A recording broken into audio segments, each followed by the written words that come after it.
오늘 우리 같이 나눌 말씀은 하나님의 절대 주권과 그리고 인간의 자유의지에 대한 부분들을 생각하겠습니다. 어려운 주제이기도 하고 그리고 또 신앙생활에 밀접하게 사실은 관련이 있는 부분입니다. 하나님의 절대적인 주권, 오늘 본문에서도 이야기를 하죠. 창세전에 그리스도 안에서 우리를 택하셨다. 이유는 우리를 그 사랑 안에서 거룩하고 흠이 없는 자로 만드시기 위해서. 그래서 이 하나님께서 이미 구원받을 사람들을 창세전에 다 작정하셨다. 그래서 예정설 이런 이야기를 하죠. 그래서 오늘 나누는 말씀이 예정설과도 사실은 관련이 있고요. 그 다음에 신앙생활에 이것이 밀접한 관계를 가지고 있다라고 이야기를 했는데, 하나님의 절대 주권을 믿는 사람과 믿지 않는 사람, 하나님께서 창세전에 계획해 놓으신 일들을 이루시고 계시다. 그리고 그 계획은 온전하게 이루어진다라는 사실을 알고 믿는 사람과 믿지 않는 사람, 틀림없이 신앙생활에서 차이가 나게 되어 있습니다.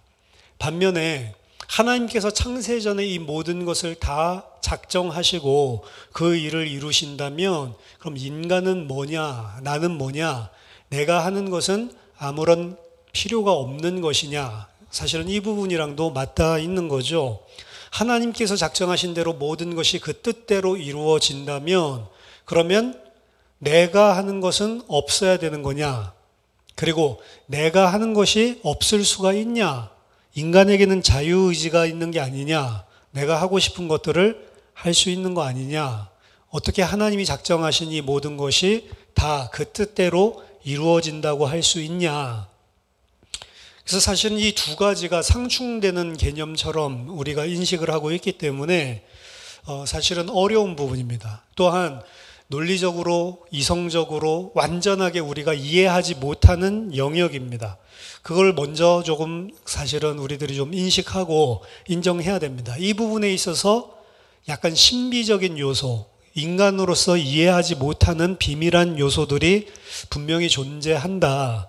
근데 성경에서는 왜 이런 이야기를 하고 있냐, 이런 관점에서 접근을 해야지, 온전하게 그게 이해가 안 된다라고 해서 믿지 않는다, 그건 잘못된 것입니다. 완전하게 하나님께서 하시는 일들을 이해할 수 있다면 우리가 하나님처럼 하나님의 영역에 들어가서 하나님과 똑같은 지혜와 지식을 공유하고 있어야만 온전하게 모든 것을 다 이해할 수 있는 거기 때문에 우리는 사람이기 때문에 이해하지 못하는 부분이 틀림없이 존재하죠. 하나님이 생각하시는 것, 사람이 계획하고 뜻하는 것 전부 다 다릅니다. 하나님이 계획하시고 인도하시는 길이랑 사람의 생각으로 하는 것들이 분명히 차이가 나는 거죠.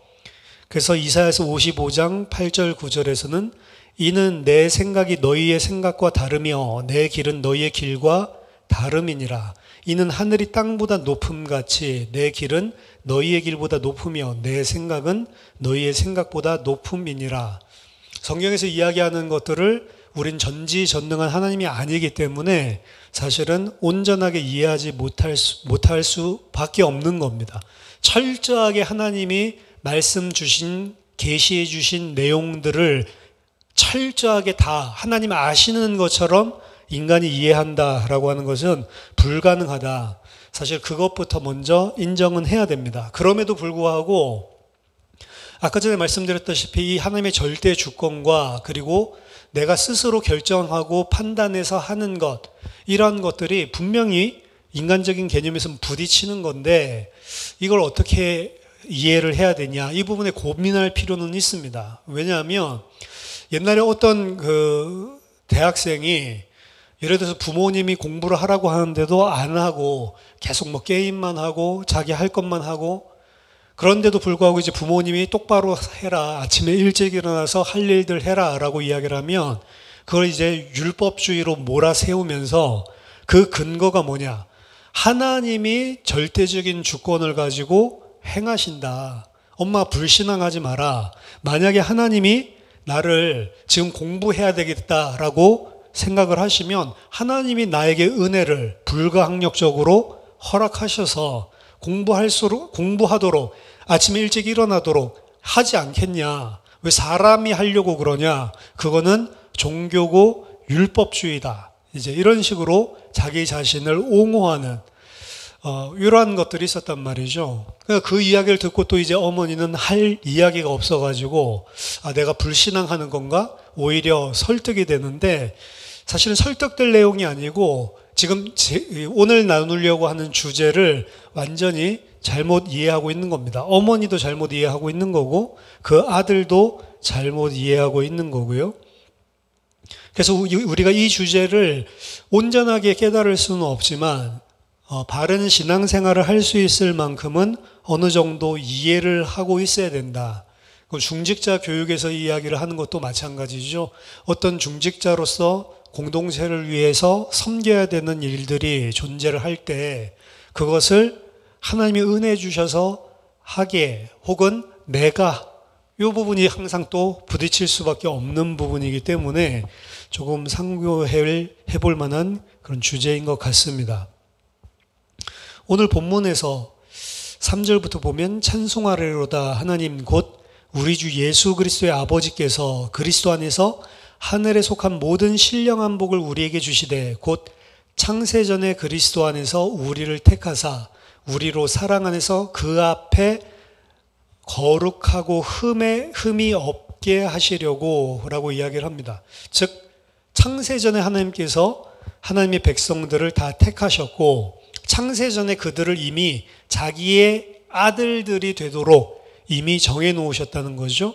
5절에 그 기쁘신 뜻대로 우리를 예정하사 예수 그리스도로 말미암아 자기의 아들들이 되게 하셨으니 하나님의 백성이 되는 것은 우리가 무엇을 잘하는 것이 아니고 일단 하나님이 이미 창세전에 예정하셨고 택하셨기 때문에 그렇기 때문에 우리들이 하나님의 백성이 될 수 있다라는 거죠. 하나님이 계획하셨고 자기의 기쁘신 뜻대로 예정하셨고 우리들로 하여금 하나님의 아들들이 될 수 있도록 그 일을 계획하신 대로 이루어 가시는 겁니다. 창세전에 하나님이 계획하신 이 일을 신학에서는 작정, 영어로는 decree라고 하는 것이고요. 그 일을 이루어 나가시는 거죠. 작정하신 것은 그대로 이루어진다. 근데 작정하신 것을 그대로 이루어 나가는 가운데 하나님이 절대적인 주권을 가지고 그 일을 행사하시고 이루어지도록 하시는데 그 일이 이루어질 수밖에 없도록 하시는 하나님의 일, 하나님께서 행하시는 일을 섭리라고 합니다. 섭리. 그래서 작정이 있는 것이고 그 작정대로 하나님이 그 뜻을 이루기 위해 모든 것을 주관하셔서 섭리해 나가시는 거죠. 그 일들이 이루어질 수밖에 없게끔 하나님이 눈에 보이지 않지만 모든 것을 다 주관하셔서 그 뜻을 이룬다라고 하는 것입니다. 이 11절에도 보니까 모든 일을 그의 뜻의 결정대로 일하시는 이의 계획을 따라서 우리가 예정을 입어 그 안에서 기업이 되었다라고 이야기를 합니다. 모든 일을 그의 뜻의 결정대로 일하신다. 어떻게 섭리를 통해서 그분이 정하신 작정대로 일을 하신다. 그래서 그 계획을 따라서 우리가 하나님이 작정하신 그대로 하나님의 백성, 예정을 입어 그 안에서 기업이 되었다라고 이야기를 합니다. 이게 개혁주의 전통에서 특별히 강조하고 있는 이런 예정론이랑 맞닿아 있는 이야기죠. 이미 하나님이 구원하실 자들을 그의 기쁘신 뜻대로 다 작정하고 예정하고 계획하셨고 그 뜻을 하나님이 이루신다라고 하는 것입니다. 그럼 왜 선택했냐라고 하는 것은 5절에 오늘 본문에 그 기쁘신 뜻대로 왜 선택했는지 몰라요. 하나님의 기쁘신 뜻, 하나님께서 기뻐하실 만한 뜻과 계획, 그것 때문에 사실은 작정하셨다라고 이야기를 합니다. 그 말은 구원받은 자들은 자기 자신의 어떠한 공로를 통해서 자기 자신의 어떠한 뛰어난 훌륭한 장점을 통해서 구원받은 것이 아니고 하나님이 기쁘신 뜻대로 우리에게 근거를 찾는 것이 아니고 하나님 마음이라고 하는 거죠. 그렇기 때문에 일반적인 그 알미니안 계통에서는 이 예정론을 상당히 싫어할 수밖에 없는 것입니다. 왜냐하면 일단 예정론 이렇게 하면 어차피 하나님이 구원하실 자를 다 구원한다라는 생각이 있기 때문에 이거는 사람들로 하여금 자기 자신이 해야 될 일들을 전부 다 놓고 하나님께 모든 것을 다 미루고 하나님을 탓하고 그리고 내가 해야 될 것들을 하나님이 은혜 주셔야지 하는 거지 내가 할 수 없다라고 하는 핑계와 구실로 삼고 심지어는 방종과 방탕 속으로 빠질 수 있는 그런 길을 열어주는 그런 아주 잘못된 신학이다라고 이야기를 하는 거죠. 그럼에도 불구하고 성경에서는 창세전에 그리고 하나님께서 그 뜻의 결정을 따라서 계획을 하시고 우리를 택정하셔서 하나님의 기업으로 삼으셨다라고 이야기를 합니다. 그래서 이 하나님이 일단 그 예정서를 우리가 좀 생각을 해보면요. 하나님의 뜻대로 우리를 선택했기 때문에 아까 전에도 말한 바와 같이 은혜입니다. 구원은 전부 다 하나님의 전적인 은혜로 시작된 것이고 그 은혜로 말미암아 완성돼 나가는 게 구원이다라고 하는 점입니다. 신명기 7장 6절 7절에서도 이스라엘 백성들을 선택하신 이유를 설명하죠. 하나님 분명하게 말씀하십니다. 너희가 다른 민족보다 수요가 많고 우수하기 때문에 너희를 선택한 것이 아니다. 너희는 오히려 거꾸로 모든 민족보다 가장 적은 자들이다. 여호와께서 오직 다만 너희를 사랑함으로 말미암아 너희가 하나님의 백성이 된 것이고 또한 하나님이 언약하신 대로 아브라함이죠. 아브라함과 이삭과 야곱 너희 조상에게 언약하신 것을 이루기 위해서 하나님께서 하신 것이지 너희들에게는 조그마한 공로도 없다. 너희들 잘나서 선택한 것이 아니다라고 이야기를 하죠. 그래서 에베소서 2장에서 이야기하는 대로 하나님의 은혜로 말미암아 사실은 구원받은 것이고 너희들이 한 것이 아니기 때문에 너희는 자랑할 것이 없다라고 이야기를 합니다. 이스라엘 택하심도 그렇고 그리고 지금 새 이스라엘, 영적인 이스라엘, 즉 교회를 선택하신 것도 하나님께서 우리의 어떠한 메리트를 보고 우리를 구원하신 것이 아니고 하나님의 기쁘신 뜻대로 하나님의 은혜로 받지 않아 마땅할 구원을 우리에게 허락하신 것이다. 이게 일관적으로 사실은 하나님의 선택과 구원에 있어서 이야기하는 중요 핵심 포인트입니다. 그래서 성경에서는 너가 잘했기 때문에 구원받았다라는 개념 없어요. 너희들이 열심히 했기 때문에 그게 가상해서 하나님이 구원해줬다. 그 개념이 아니고 너희들은 틀림없이 그런 선택을 받을 만한 자격이 없는 자인데도 불구하고 하나님께서 택해 주신 것이다. 그래서 하나님의 뜻대로 하나님이 작정하신 대로 하나님이 기뻐하신 대로 결정을 따라서 너희들이 구원받은 것이지 그럼 왜 무엇 때문에 우리를 구원한 것을 기뻐하셨냐? 왜 결정하셨냐? 그거 우리가 알 수 없는 거죠. 그래서 그걸 보고 하나님의 은혜다라고 이야기를 하는 겁니다.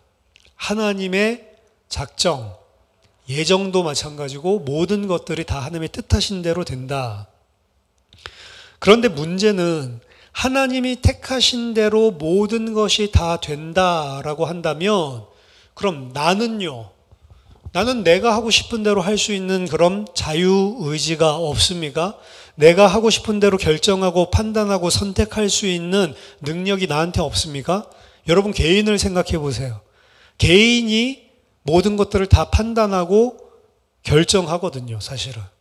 오늘 예배를 드리시는 분들도 내가 예배를 들어야 되겠다. 내가 오늘 예배 시간이니까 예배를 드려야지 라고 본인이 사실은 결정한 거예요. 하나님이 막 불가항력적으로 다른 데 가려고 하는 사람은 억지로 끌어다 놓고 예배 드리게 하는 법은 없습니다.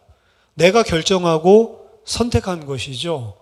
모든 오늘 하루의 삶들 속에 수많은 선택과 결정의 순간들이 있었는데 그 모든 결정과 선택은 은혜로 되어진 이게 아니고 사실은 내가 주체적으로 판단하고 선택해서 결정을 했다는 거죠.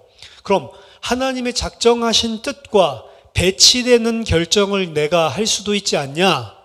그럼 어떻게 하나님의 뜻이 다 이루어진다고 하냐? 그 불가능한 것 아니냐? 라고 이제 따질 수 있는 요소가 여기서 발생을 하는 것입니다. 이 신학자들은요, 이 하나님의 그 작정하심에 대해서 뭐라고 이야기를 하냐면, 하나님의 목적은 크건 작건 선하건 악하건 그 모든 것이 다 포함되어져 있다. 이미 하나님의 작정들 속에 선한 것이든 악한 것이든 그리고 큰 일이든 작은 일이든 전부 다 하나님의 작정 안에 있는 것이다 라고 이야기를 합니다. 그런데도 불구하고 우리는 우리 자신의 선택을 하는데 이게 어떻게 가능하냐라고 이야기를 하는 거죠. 단 모든 것을 다 작정하시는데 뭐까지 작정해놓은 거냐면, 그러면 인간이 스스로 지정의라고 하는 인격을 가지고 지식적인 것, 감정적인 것, 의지적인 것, 이것을 가지고 스스로 인격으로서 판단하고 선택하고 결정해서 행동할 수 있는 것, 그 자유의지를 허락하시는 것 또한 하나님의 작정 안에 들어가 있다라고 이야기를 하는 겁니다. 하나님이 그러면은 모든 것을 다 작정하셨으면 이 땅에 있는 것들이 다 하나하나 다 하나님의 뜻대로 되냐? 예를 들어서 제가 지금 여기 강단을 탁 치면 이 치는 것은 하나님이 작정하신 거냐? 아니면 내가 스스로 지금 판단을 해서 여기 강단을 치고 있는 거냐? 내가 생각해서 판단해서 치고 있는 거죠. 하나님의 작정이라고 하는 것은 큰 뜻입니다. 큰 뜻. 모든 일들을 다 프로그램화 시켜가지고 하나님이 생각하는 대로 이 톱니바퀴 돌아가듯이 차각차각 맞아서 돌아가는 것이 아니고, 하나님이 큰 뜻을 세워놓고 그 안에서 의지를 가지고 있는 존재들이 자기 자신의 결정을 따라서 하는 것을 또 다 허용해 놓는 거예요. 그래서 죄를 짓는 것 또한 네가 만약에 그러한 판단을 하고 죄를 지어야 되겠다, 하나님의 말씀을 어겨야 되겠다라고 하는 것들을 선호해서 네가 그거를 하려고 하면 하나님이 그거를 막지 않으세요. 가만히 그대로 내버려 두십니다. 왜? 그 인간의 지정의를 안 건드시는 거예요. 그게 하나님의 작정 안에 들어가 있는 겁니다. 그래서 예를 들어서 아담이 선악을 알게 하는 나무의 실과를 따먹으려고 할 때 하나님이 나타나셔서 막으면 당연히 안 먹겠죠. 근데 하나님은 아담이 스스로 하나님의 말씀도 듣고 그리고 뱀의 말도 듣고 자기 자신이 판단하고 선택한 것들을 행할 때 그것을 이 프로그램처럼 로봇처럼 막지 않고 인격으로 가만히 두시는 것까지 하나님의 작정 안에 들어가 있는 겁니다. 그렇기 때문에 그 안에서 아담이 죄를 짓는 거죠. 아담이 죄를 짓고 아담이 죄를 지음으로 말미암아 멸망 상태에 빠진다 할지라도 하나님께서 그 자유의지를 절대로 침범하지 않고 그대로 인격으로 두십니다. 그럼 아담이 만약에 선택한 자면요, 선택한 자면 그 죄를 범하더라도 스스로 하나님을 선택할 수밖에 없도록 섭리하셔서 결국에는 그 아담이 자발적으로 지정의를 가지고 자기 자신이 원하는 결정을 따라서 하나님께 순종하는 자로 섭리해 나가시는 거죠. 구원받은 사람이 자유의지를 가지고 내가 결정하고 결단한다라고 하는 게 사실은 이 이야기입니다. 하나님이 구원받은 사람이든 구원받지 않은 사람이든 다 인격으로 지정의를 가지고 있는 펄슨으로 하나님이 창조하셨고, 그리고 그들에게 스스로 판단하고 결정할 수 있는 모든 것들을 다 부여하셨습니다. 그럼에도 불구하고 하나님이 택하신 자들에게는 하나님이 세밀하게 간섭하시고 섭리하셔서 그들의 인격을 해치지 않으면서도 그들이 자발적으로 하나님 앞에 순종하고 하나님께 무릎 꿇고 하나님께 온전하게 영광을 돌리고 감사할 수밖에 없는 사람들로 만들어 나가신다는 거예요. 어떻게 보면은 그렇기 때문에 구원이 사실은 복잡한 것입니다. 하나님이 그냥 프로그램화 시키는 거라면, 그리고 지정의를 가지고 있는 인격 자체를 말살시키고 무시하는 방향으로 구원한다라고 하면 사실은 너무 쉬운 거죠. 쉬운 말로 옛날 속담에 예를 들어서 뭐 소나 말을 물가까지 끌고 갈 수는 있지만 물을 마시게 만들 수는 없다. 그건 지가 알아서 먹어야 된다라고 이야기를 하죠. 왜 그러죠?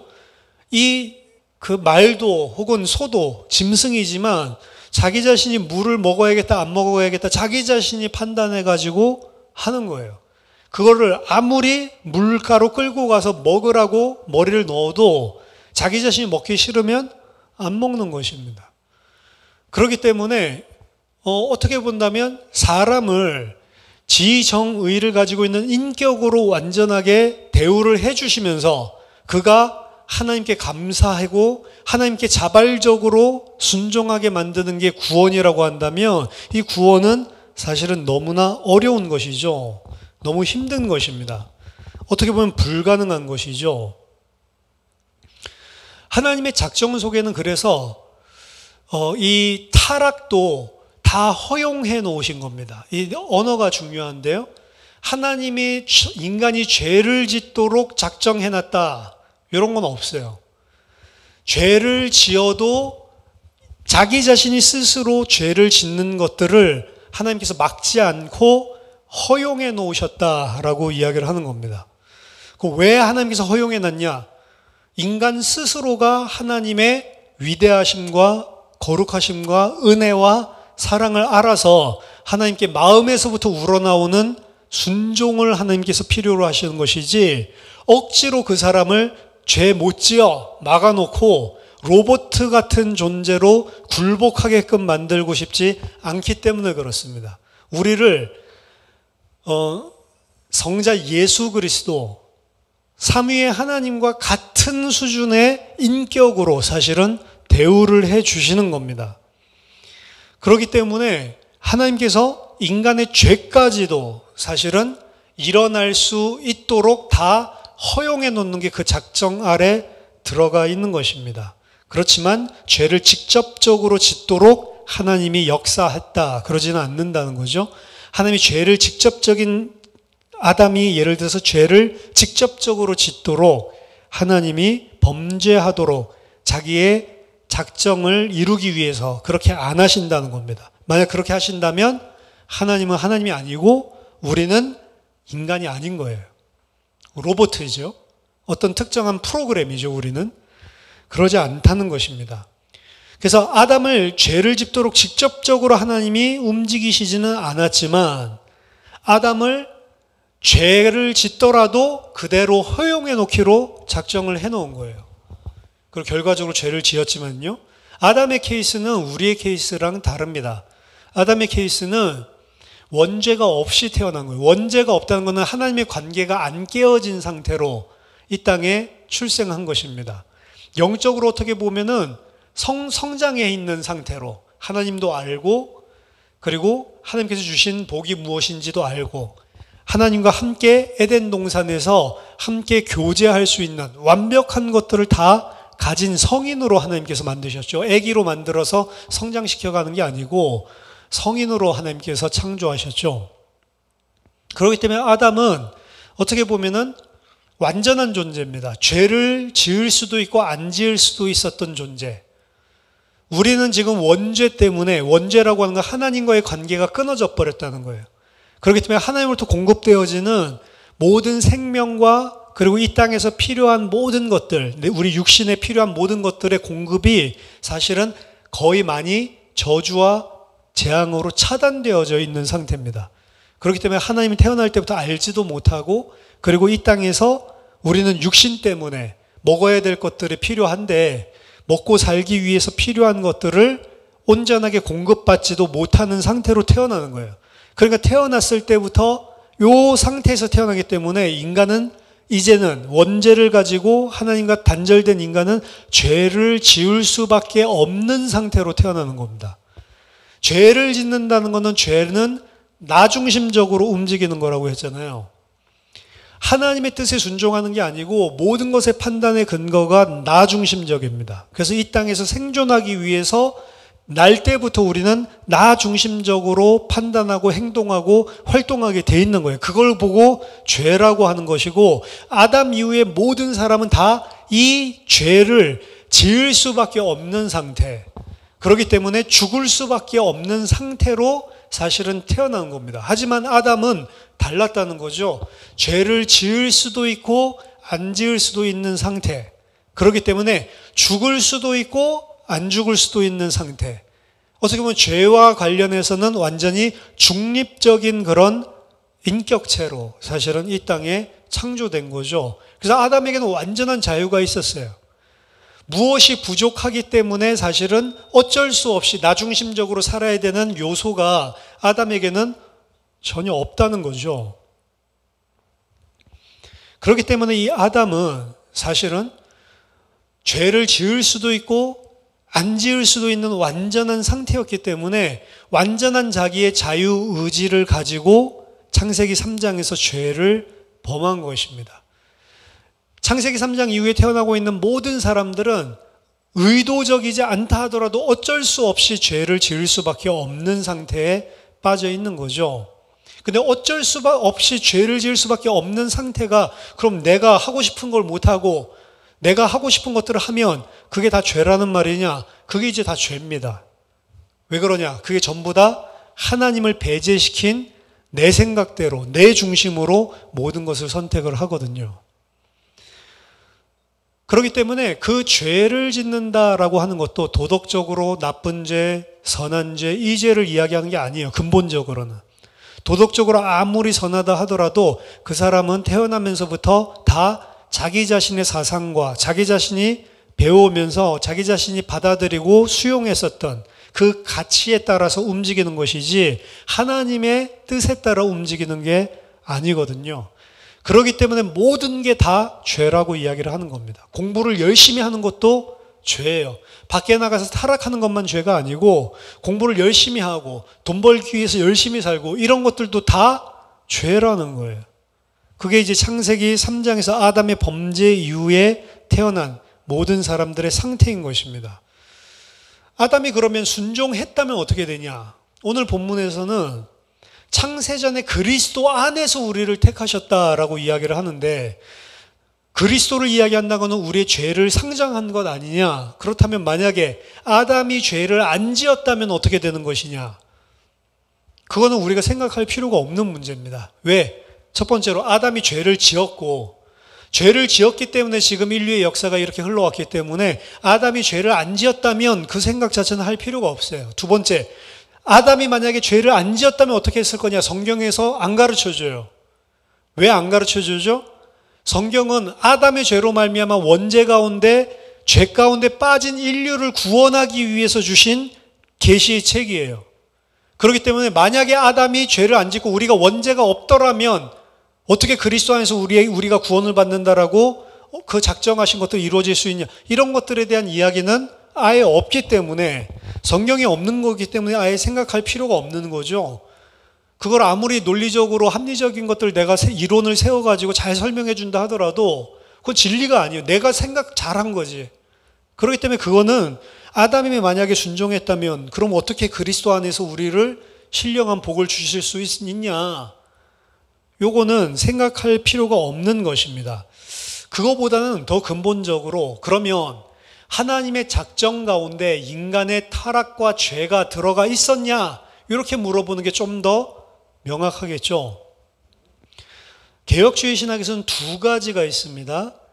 하나는 수프라 랍사리아니즘, 수프라 랍사리아니즘이라는 게 있고, 그리고 두 번째는 인프라 랍사리아니즘이라고 있어요.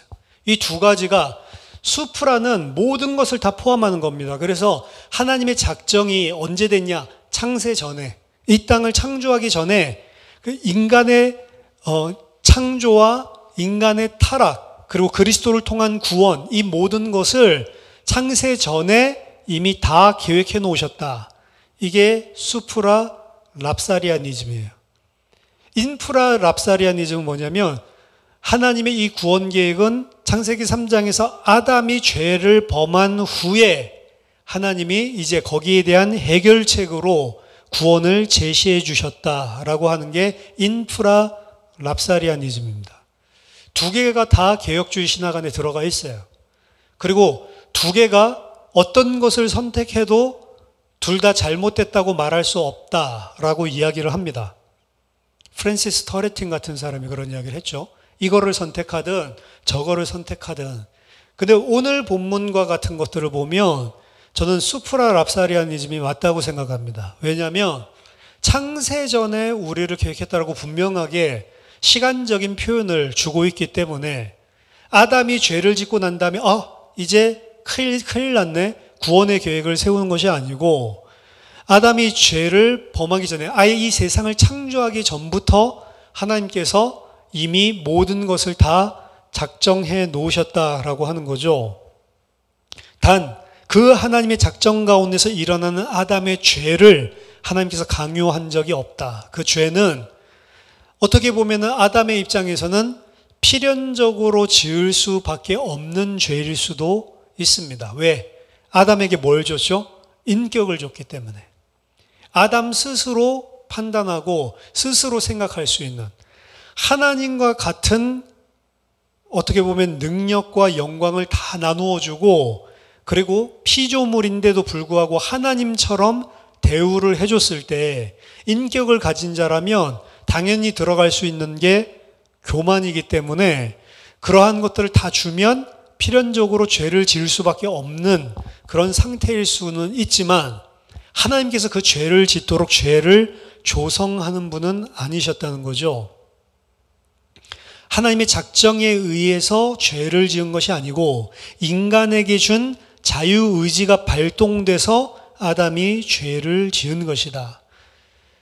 타락 이후에는 사실상 인간에게 온전한 자유의지가 없었지만 아담은 자유의지를 완전하게 가지고 있었고 자기가 생각하고 판단한 것에 근거해서 행동을 하는 존재였습니다. 더더군다나 자기가 생각해서 판단해서 행동하는 그것은 지금은 원죄를 가진 자들은 다 죄의 행위를 할 수밖에 없지만 아담은 죄의 행위를 하지 않을 수 있는 그런 완전한 중립적인 상태였었다. 그 아담이 죄를 지은 것입니다. 그 아담이 하나님을 알고 하나님이 주신 모든 복들, 풍성함을 다 받았고 자기 자신이 생존하기 위해서 자기 중심적으로 살아야 할 이유가 아무것도 없는데도 불구하고 하나님이 말씀하신 것들을 정면으로 대적하는 죄를 지은 것입니다. 하나님의 작정과 아담의 자유의지가 부딪힌 것이냐? 부딪힌 건 아닙니다. 하나님의 작정 안에 아담은 자유의지를 가지고 죄를 지을 수도 있고 안 지을 수도 있는 게 하나님의 작정이라는 거죠. 그래서 작정이라고 하는 것은 어떻게 보면 굉장히 큰 계획입니다. 우리를 선택하셔서 구원하시겠다라고 하는 건 굉장히 큰 계획이고 그 안에 그럼 우리를 선택하셔서 어떻게 구원하실 거냐라고 하는 것은 섭리의 영역으로 들어가는데 그 섭리의 영역에서 하나님은 어떻게 우리를 구원하시냐? 우리의 인격을 침해하지 않으세요. 우리가 스스로 지정의 판단해서 하나님 앞에 결단하고 하나님 앞에 돌이키고 하나님 앞에 깨닫고 자발적으로 회개하고 자발적으로 하나님 앞에 무릎 꿇도록 섭리를 해주시는 우리를 절대로 로봇 프로그램화 취급하지 않는다는 것입니다. 그래서 모든 일을 작정하시고 작정하신 대로 섭리해서 이루시는 그 하나님, 그것을 웨스트민스터 신앙고백서에서는 제1원인자, 모든 일의 제1원인자. 왜? 하나님이 모든 것을 작정해놨고 작정하신 그 일이 이루도록 모든 것을 프로비던스, 섭리하고 계시기 때문에 하나님이 모든 일의 제1원인자지만 그 제1원인자이신 하나님은 제2원인이 일어나는 것을 허용해 놓으셨다. 제2원인은 인간의 자유의지를 이야기하는 겁니다. 인간은 스스로 판단하고 생각을 하고 행동을 할 수 있도록 하나님이 제1원인에서 이미 그것을 다 수용해 놓으셨다, 포함해 놓으셨다라고 하는 겁니다. 그렇기 때문에 죄를 지었다라고 하는 것은 인간 스스로 죄를 지은 것이지 하나님이 죄를 직접적으로 짓도록 조성한 죄의 조성자는 아니다라는 것입니다. 이 죄의 조성자라고 하는 게 되게 신학에서 중요한 이야기인데요. 이 이야기를 하는 데 있어서 찰스 하체 같은 사람은 이렇게 이야기합니다. 이 부분에 설명하는 데 있어서 우리는 상당히 조심해야 된다. 왜냐?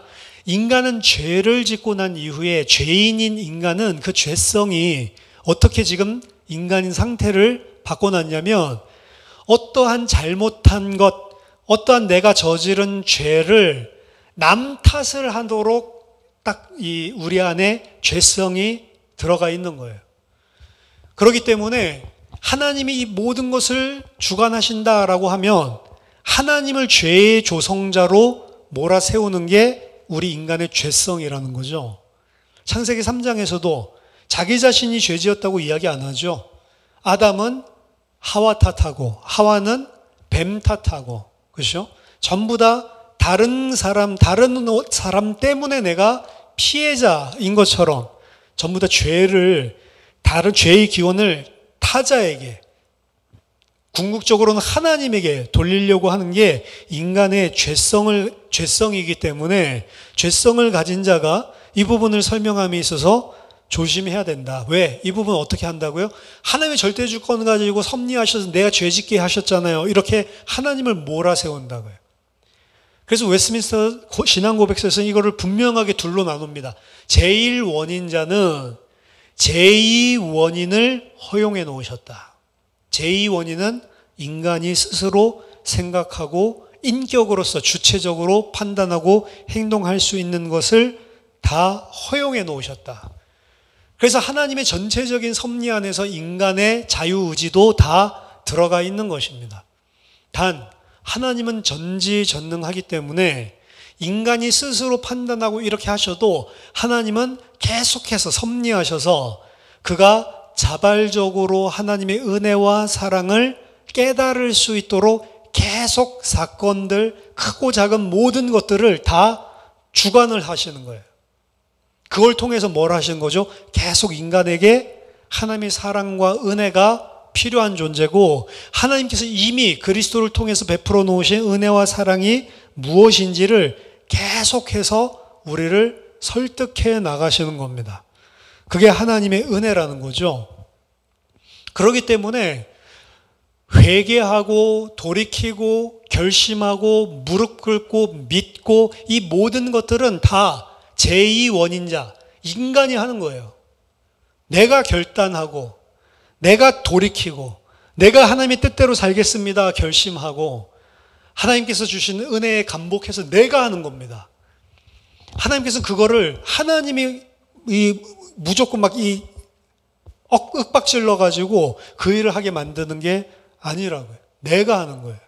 근데 내가 하는 건데 하나님은 내가 그런 일을 할 수밖에 없게끔 모든 것을 다 섭리해 놓으셨다는 거를, 그게 하나님의 섭리고 손길이었구나라고 하는 것을 이제 우리가 신앙생활을 하면서 깨닫는 거죠. 내가 처음 무릎 꿇었던 그 시간표가 절대로 나는 그렇게 할 수 없는 사람인데 그렇게 할 수밖에 없는 상황으로 하나님께서 섭리하신 거구나, 은혜 주시고 인도하신 것이구나 라고 하는 것을 인도받는 거죠. 그걸 깨닫는 거죠. 그걸 깨달았을 때 하나님께 더 감사하게 되는 거고, 저 같은 경우도 마찬가지입니다. 만약에 저희 큰 형님이 25살 때 돌아가시지 않았다라고 한다면 그러면 저는 진짜 그리스도 앞에 무릎 꿇는 게 힘들었던 사람이에요. 사실은 큰형의 죽음, 그것도 군대 제대하고 저희 작은 형님 생일 때문에 전날에, 저 그때 이제 방위로 근무하고 있었기 때문에 퇴근하고 나서 같이 저녁 때 삼형제가 같이 모여서 술 한잔 했거든요.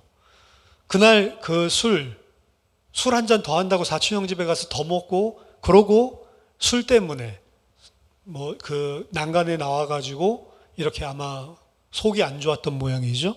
그렇게 하다가 낙사해서 돌아가셨는데, 그 사건이 일어나고 난 다음에 이제 거의 뭐 패닉 상태로 살았어요.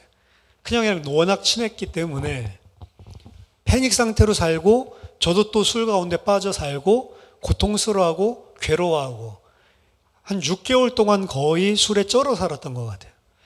그렇게 살고 있다가 이렇게 살면 안 되겠다. 형이 술 때문에 죽었는데 나도 술 때문에 이러면 되겠냐라고 하는 생각이 퍼뜩 들어가지고, 그 다음날부터 시작해가지고 다시 교회를 모든 모임들 다 가기 시작하면서 열심히 한 1년 정도 했다고요. 1년 정도 하고 나니까 처음에 줬던 종교에서 오는 기쁨, 감사, 행위에서 오는 하나님 앞에 뿌듯함, 이런 것들이 점점 짐이 되기 시작하더라고요. 그래서 이제 그것을 종교 생활을 해본 거죠. 신랄하게. 해보고 난 다음에 너무 힘들다. 이건 아닌 것 같다. 라고 하는 생각이 들었을 때 복음을 알게 하셨는데, 그 과정이 없었다면 사실은 복음 알기 힘들었을 겁니다. 만약에 그 사건이 없었더라면 내가 지금 이 자리에서 목사가 돼서 말씀 전하고 이러고 있을까? 절대로 그렇지 않을 것 같아요. 그러니까 하나님께서 이 모든 것들을 다 내가 하나님 앞에 깨달을 수 있게끔 사실은 모든 것들을 다 주관하셔서 움직이는데, 이게 저 하나만 생각해 놓고 보면은 쉬운 것인데, 저뿐만이 아니고 돌아가신 저희 큰형님도 그렇고 다른 가족들도 그렇고 다른 가족들이랑 친지들도 그렇고 그 사람들이랑 연관된 것도 그렇고 전 세계 70억을 갖다가 다 하나님의 뜻대로 이루기 위해 섭리한다고 생각해 보세요. 이거는 하나님의 전지전능한 능력이 아니고는 사실은 인간의 계획으로는 불가능한 것이죠. 하나님이 그 일을 하신단 말이에요. 그래서 결국엔 어떻게 만드시냐면, 하나님을 모르고 타락하고 나 중심적으로 생각했던 자가 하나님께서 하시는 이 모든 것이 전적으로 다 옳고 나는 이해할 수 없지만 하나님께서 내게 은혜를 주셔서 제가 하나님께 무릎 ቁ렀고, 하나님께서 이 모든 것들을 다 하나님의 뜻대로 행하시는데 그 모든 게 다 옳습니다 라고 하나님을 온전하게 영광 돌리는, 자발적으로 그 상태로까지 우리를 하나 둘씩 고쳐나가시는 겁니다. 그럼 하나님이 그 일들을 다 하시면, 그러면 하나님이 선택한 사람들에게는 은혜지만 선택 안 한 사람들은요, 거기에 대해서 바울은 이렇게 이야기합니다. 창조주다 하나님은. 로마서 9장에 보면 이야기가 잘 나오죠. 하나님께서는 왜 이렇게 하십니까? 피조물인 네가 뭐라고 할 자격이 없다. 넌 그 말을 하나님께 물어볼 자격조차 없는 자다. 토기장이가 질그릇을 만드는데 자기 마음대로 그릇 못 만드냐? 귀하게 쓸 그릇 만들고 귀하게 쓰지 않을 그릇 못 만드냐? 토기장이 마음이지 진흙 마음이냐? 우리는 그런 거 생각할 계제가 못 되는 피조물이다. 이 이야기를 하는 겁니다. 하나님께서 더더군다나 모든 자들이 다 지금 죄악 가운데 빠졌는데 그 중에 어떤 자들을 은혜를 주셔서 그 심판을 받지 않게 한다 하셨다고 너가 그분을 의롭지 않다고 손가락질을 할 수가 있냐? 그렇게 할 수 없다라고 이야기를 합니다. 뭘 이야기하냐면 창조주와 피조물의 격차를 이야기하는 것이고요. 그리고 하나님께서 원래 지옥 가야 되는, 원래 심판받아야 되는 자를 은혜로 몇몇을 택하셔서 구원 주셨는데, 그럼 지옥 가게 놔둬야 된다 이 이야기냐? 하나님이 그 권한이 없냐? 하나님께 그 권한이 다 있다는 거죠.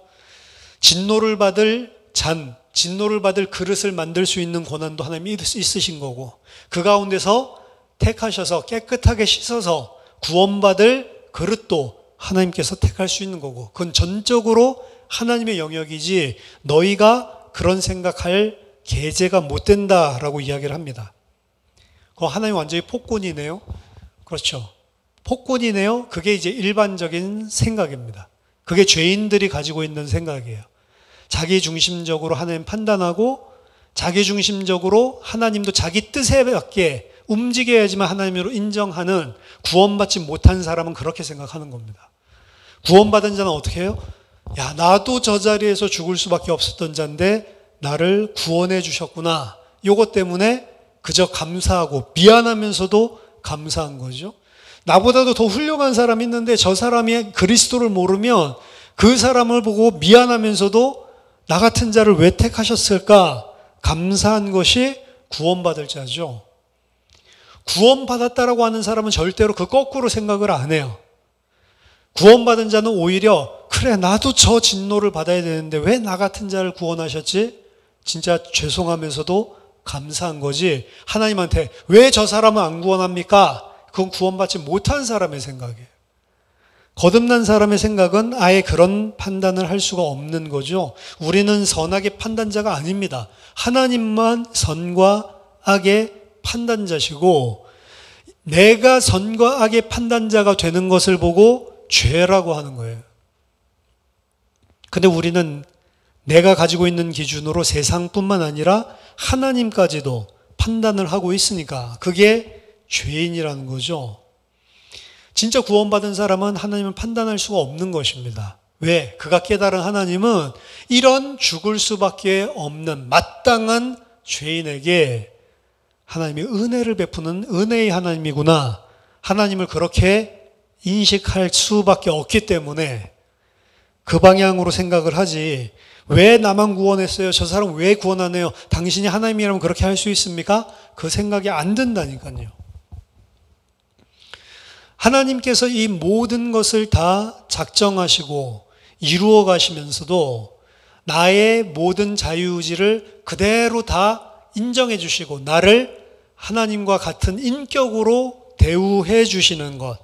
그래서 인격적인 존재인 내가 지정의를 가지고 온전하게 하나님을 찬양하도록 만드는 것.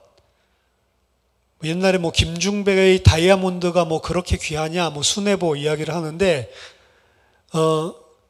어떠한 그 조건을 제시해주고, 혹은 강압을 통해서 힘과 권력을 통해서 짓눌러서 나를 사랑하고 나에게 순종하는 것, 하나님이 원하시지 않는 거예요.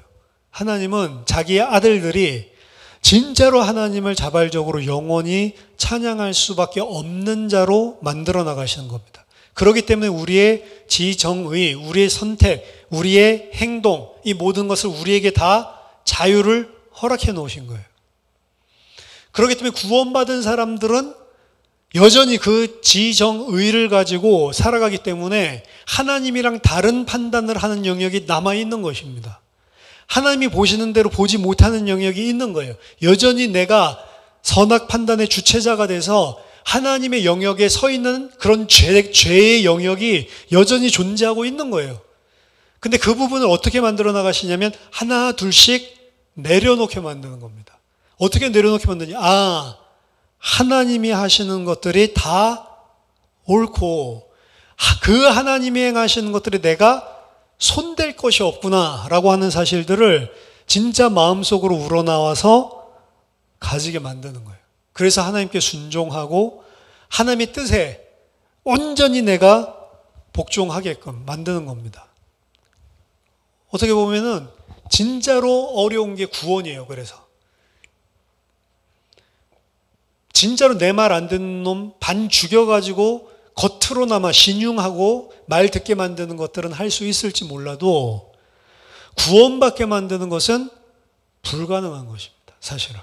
근데 하나님은 전능자시고 내가 충분히 그렇게 할 수 있다라고 자신하시는 거예요. 어떻게 보면.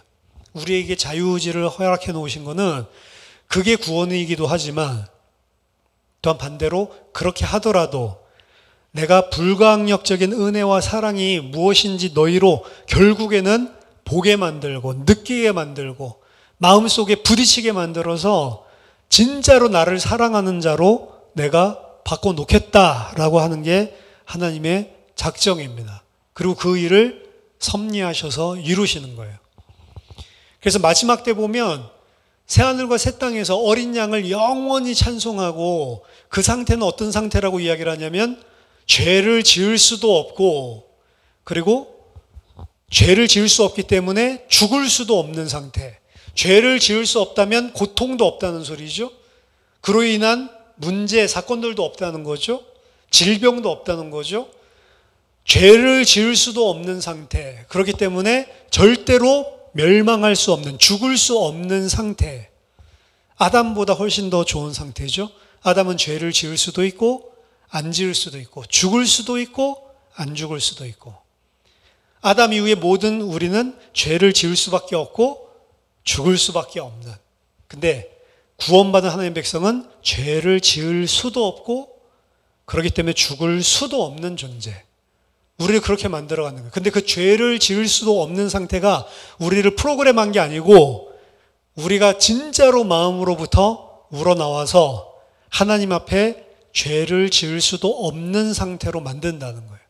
하나님의 은혜와 사랑이 뭔지를 알고 나도 그분을 사랑하기 때문에 내가 절대로 할 수 없는 그게 있다는 거죠. 우리 자녀들을 볼 때, 우리 자녀들을 부모들이 사랑할 때 진짜로 그 자녀를 사랑하기 때문에 나올 수밖에 없는 행위들이잖아요. 그건 무슨 강요하는 게 아니잖아요. 어떤 숙제를 줘가지고 의무, 너는 부모니까 이렇게 해, 그렇게 해서 나오는 게 아니잖아요. 자녀에게서 나오는 것도 자녀가 부모를 바라보고 진짜로 자발적으로 그 부모님을 사랑해서 나오는 걸 볼 때 부모가 되게 감사하면서도 감격하잖아요. 그 부모와 자녀와의 관계, 하나님은 그렇게 되기를 원하는 겁니다. 자식을 갖다가 완전히 반족치면 부모님 뜻 따르는 것 같아도 실제로는 부모 뜻 안 따르거든요. 마음속으로부터. 근데 이 아이가 순종을 하는데 순종하는 이유가 진짜로 부모님을 너무 사랑해서 순종한다. 그런 사람 잘 없는데 만약 그렇게 한다면 부모님이 진짜로 마음이 기쁘죠. 하나님이 우리를 하나님의 아들로 만들고 싶어 하는 거예요. 인격을 가지고 자기 자신의 모든 지정의를 가지고 그러면서도 그 하나님을 창조주로 아버지로 감격하면서 그 모든 일에 기꺼이 순종하는 자로, 그거를 새하늘과 새 땅에 가서 하는 것이 아니고 이 땅에 사는 동안 그러한 자로 우리를 점진적으로 바꾸어 나가시는 섭리를 하고 계신단 말이에요. 그것이 완성되는 그 시간표까지 끝까지 신실하게 우리를 놓지 않고 끌고 가신다고 하는 겁니다. 그렇기 때문에 인간의 자유의지와 하나님의 절대 주권은 절대로 부딪히는 법이 없어요. 하나님이 내가 지정의를 가지고 내가 판단하고 내가 행동할 수 있도록 다 허용해 놓은 겁니다. 하나님이 억지로 귀신같이 무당에게 나타나서 기도시키듯이 그런 식으로 막 신병나게 만들고 이렇게 잡아 족쳐가지고 순종하게끔 안 만들어요. 우리 우스갯소리로 하나님 떠났다가 하나님이 치신다라고 이야기하지만 안 치세요. 그거는 우리가 이 땅에서는 하나님 품에 돌아오나 밖에 있으나 사실은 어려움 당하게 돼 있는 게 인간사예요, 사실은. 하나님께 돌아와서 하나님께 순종하는 행위를 한다고 해서 모든 일이 잘 풀리지 않습니다. 근데 하나님의 백성으로 순종하고 기쁨으로 하나님을 온전히 따르고 있는 상태라면 그 어려움도 하나님이 허락하신 거라고 생각하고 그 안에서도 감사할 수 있는 것이지, 그게 돌아왔기 때문에 육신적인 복을 쏟아부어주고 나가면 번개치고 벼락 맞게 하고 저주 내리고 그러지 않는다는 거죠. 왜? 인간을 아들로 만들고 싶어서 그래요. 하나님의 아들로. 전 인격을 가지고 하나님께 전적으로 자발적으로 순종하는 자가 되기를 원하는 겁니다. 그래서 하나님을 섬길 때에도 그렇게 하는 거예요. 자기 자신이 어쩔 수 없이 하거나 인색함으로 하거나 이런 게 아니고 마음속에서 우러나와서 자발적으로 하나님을 섬기는 그 섬김을, 마음을 보고 중심을 보고 하나님께서 기쁘게 받으시는 겁니다. 하나님이 은혜 안 주셨기 때문에 나는 할 수 없어. 그것도 잘못된 이야기입니다. 은혜 안 주신 게 아니고 내가 지금 하기 싫은 것입니다. 솔직하게 이야기해야 돼요. 나는 지금 그거 하기 싫어. 아직 내 안에 내가 너무 많나 봐. 그냥 그렇게 인정을 해야지 하나님이 은혜 주시면 하겠지. 아닙니다. 은혜는 계속 주고 계세요. 은혜는 계속 주고 계시고 계속해서 우리에게 그 은혜가 무엇인지 알려주셨고, 근데 내가 그게 아직 나한테 안 부딪힌 거죠. 근데 부딪히는 시간표가 온답니다. 은혜는 하나님께서 주고 계세요. 그리고 진짜로 성숙한 기독교인이 되려면 그러한 모든 사실을 다 알고 있기 때문에 나를 하나둘씩 하나님 앞에서 내려놓는 그러한 신앙에 단련하는 과정을 스스로가 하나님 앞에서 겸비해서 가지는 거예요. 스스로 나를 쳐서 복종시키고, 스스로 내가 생각을 계속 바꾸고, 내게 있는 죄가 무엇인지를 계속 말씀 통해서 투영해보고, 하나님께서 주신 사랑 앞에서 내가 과연 이러한 죄를 가지고 있다는 게 무엇인지를 말씀을 통해 묵상하고, 이러면서 내가 스스로 하나님 앞에서 하나님이 은혜 주신 것들을 점검하고 나 자신을 바라보고, 어떻게 하면 스스로 자기 자신을 그리스도인으로 하나님 앞에 세우려고 몸부림치는 거죠. 지난주에 이야기했던 분투에 대한 이야기입니다. 그러한 과정들 또한 죄가 아니고 하나님 주신 은혜 때문에 우리들이 그렇게 할 수 있는 영역인 것입니다. 그래서 우리가 하는 거예요, 사실은. 신앙생활, 하나님께서 주신 모든 은혜들을 이미 받았고 주시고 있다는 사실을 안 사람들은 우리들이 그 하나님의 뜻에 따라 우리 자신을 부인하고 십자가를 지고 쫓아가는 그 삶을 이제 내가 능동적으로 하나둘씩 살아가는 겁니다. 그러한 삶들을 통해서 하나님께서 주시는 음성들을 또 듣고, 하나님께서 정말로 이런 나를 기뻐하시는구나, 이러한 것들을 정말로 말씀을 통해서 깨닫고, 그러면서 조금씩 점진적으로 성장해 나가는 것입니다. 하나님의 절대주권, 인간의 자유의지, 하나님의 예정, 선택, 이런 부분들, 오늘 말씀 가지고 다 이해할 수는 없지만 전체적으로 그러한 일들이 어떻게 부딪히지 않는 것이고, 우리들의 신앙생활에 있어서는 하나님의 은혜 주셔서 한다는 것이 무엇인지, 이런 부분들도 구체적으로 우리들이 스스로 좀 생각해 보는 시간을 가지면 하나님 앞에 바른 신앙생활, 하나님 앞에 바른 교회로 살아가는 삶이 무엇인지, 이런 부분들을 조금씩 더 많이 알아가지 않을까라고 생각을 합니다. 저와 여러분들이 정말로 하나님께 자발적으로 순종하고 영광 돌리는 그런 주의 아들들 되기를 예수 이름으로 축원합니다. 기도하겠습니다. 살아계신 하나님 아버지, 은혜를 감사드립니다. 피조물인 저희들을 하나님의 아들 삼으시고 하나님의 아들로 만들어 가시기 위해서 작정하시고, 또 저희들이 이 땅의 모든 일거수일투족 가운데 하나님께서 모든 것을 섭리하셔서 하나님의 아들로 지어나가는 그 구원하시는 하나님의 은혜를 너무나 감사드립니다. 하나님, 저희들 그거 알 수 있도록 하나님 우리의 말씀을 들을 수 있고 받아들일 수 있는 귀와 눈을 열어주시고 마음을 허락하여 주시고, 하나님이 주신 은혜를 깨달음으로 말미암아 하나님 스스로 하나님 앞에 무릎 꿇고 겸비하며 나를 부인하고 십자가를 지고 그리스도를 쫓아가는 그런 하나님의 백성들 될 수 있도록, 하나님의 아들들이 되어질 수 있도록 주님 이 시간에도 성령으로 도와주시옵소서. 예수 그리스도 이름으로 기도하옵나이다. 아멘.